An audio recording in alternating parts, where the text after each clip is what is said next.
The story of the wind doesn't just stop in Great Falls, and despite Helena not seeing the same level of extreme damage, that doesn't mean it was not felt. MTN's Evan Charney has a breakdown of what the capital city experienced.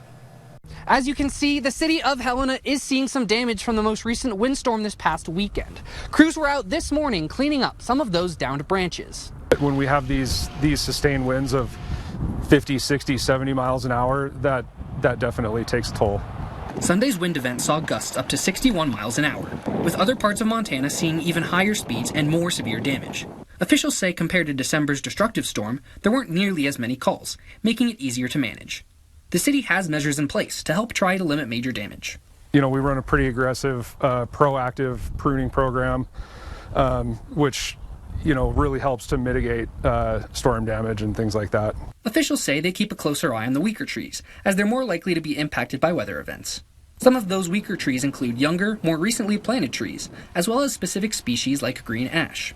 As they get older and start to develop rot on the inside, which oftentimes we can't see, definitely become weaker and more susceptible to wind damage.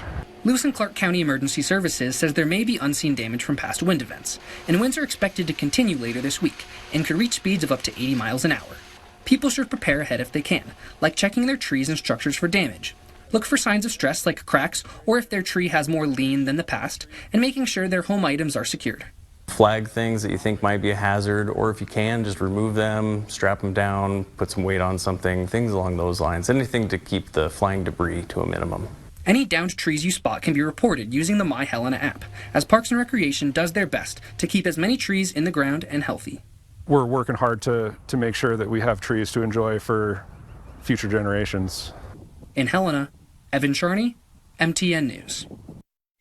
Let's flash back to another wind event from late last year. Helena and the rest of the Treasure State saw a major wind event on December 17th, bringing 91-mile-per-hour gusts and destruction along with it. Homes were damaged, thousands lost power, and trees came down. The damage was costly, estimated at between $25,000 to $30,000. Each tree costs around $450 to clean up and over $10,000 in damages at the Bill Roberts Golf Course alone. Cleanup efforts are still taking place, most recently on Mount Helena. The city reported over 1,000 downed trees, and that's just within city limits. As winds continue this week, we'll keep you updated as new information comes in.